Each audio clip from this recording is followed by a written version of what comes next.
Luka Doncic, man. Luka Doncic did something that nobody in NBA history has ever done. Tombo. 60-point triple-double. Crazy. 60 points, 21 rebounds, 10 assists. Against the New York Knicks, went to overtime.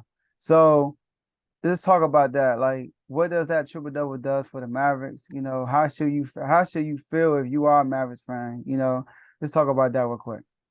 I mean, you should feel ecstatic. At the end of the day, look, your superstar is doing what your superstar, what your number one, what your draft first round draft pick does. Who's your superstar, your face of your franchise? Luka shows up in the regular season. We can talk about his postseason and on another topic, but he's as a Mavericks fan, you got to be happy and you got to love where the franchise is going, especially coming off of dirt. Now you still have a winning situation. You see the jersey I got on. Imagine what we would do if Bill got 60 triple double. It would be amazing. Yeah. But it's not just the way he got this. It's not the 60-point triple double. It's how he got it. Hmm. Now, I was at the Wizards game, so I didn't really watch too much of the game, but I watched the highlights. And the highlights told me everything I needed to know. Like Luka was on. Like there was just a switch. He was getting and ones, he was shooting a couple threes. But from majority of the highlights I seen, it was like all paint points for real. And let's talk about the free throw.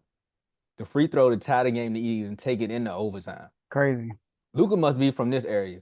Cause you know when you play at 33 and you got 32, you got Yeah. 31, but you like, so you hit the backboard real quick, you try to get the rebound and then tip it back in with the game. That's exactly what I got from him. He even celebrated like he won a game at 33. And for the people on He did YouTube, though. there's a lot of people outside of the area. Of course, DC is the only place that really plays 33. Mm-hmm. Everywhere else, I think they play like the 25 or 20, something like that. 21. Yeah. 21, 25. Yeah, it's like that. That's how you know we got the best ballers in the world. We Facts. only play 33. But yeah, if anyone ever wants to experience, anyone who doesn't play 33, watch that clip right there. That shows you exactly how everyone felt on the Black South at one point in their life. That was Mm. amazing. And a guy even said in the comments on one of the episodes, I know we all laughed at him, like Luka was the white Kobe. I know he was trolling, but I mean, he showed it that night. Mm-hmm. Yeah. All right. So look, performance-wise, Mavs fans should be happy, but they should be worried though, man. Let me tell you why. They play the New York Knicks. Now, the New York Knicks were playing well, but they all on the two-game losing streak. You at home, right? You going against Jalen Brunson, who was there last year, so it should be some extra fire to the team. And you had Luka to have a 60-point triple double, 21 rebounds, just for y'all to win in overtime. Right? That's a problem. I think Jason Kidd got to do a better job. I Mm. blame this on Jason Kidd, right? Jason Kidd, he needs to focus on making Luka job easier versus having Luka making everybody else's job easier. All right. Luka, after that game, he said, I need a beer. All right. He was tired. He was That was funny. gassed. He was gassed, which I think anybody would. But if your superstar needs to score a 60-point triple double for you to win against the Knicks, you ain't play the Warriors, you ain't play Boston, you ain't play the Bucks, you play the Knicks. So Jason Kidd got to do a better job coaching that team because they got nice pieces. I think Christian Wood is gonna play out of position. He stands the 3-point line all day.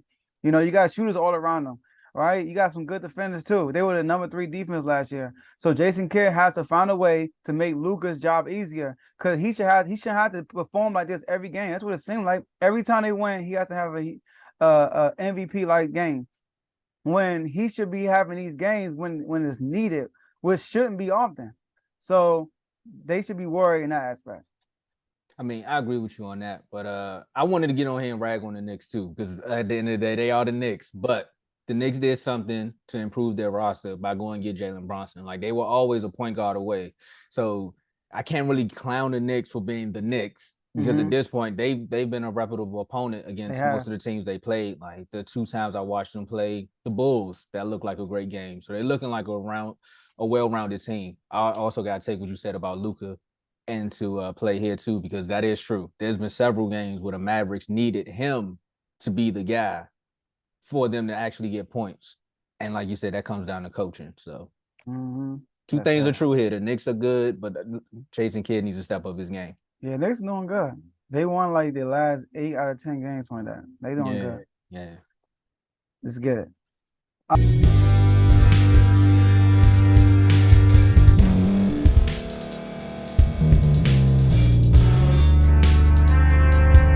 Thank you for staying to the end. If you're watching this on YouTube, please like this video, subscribe, And also hit that notification button so you can be notified next time we put out a video. If you're listening on any podcast platform, subscribe and hit that notification button, y'all, so you can be notified we put out another podcast audio. And last but not least, hit that share button. No matter what you're listening to or watching it, hit that share button and send it to somebody that you know that would love to watch this episode you just listened to. So once again, thank you for staying to the end, and we'll see y'all in the next episode.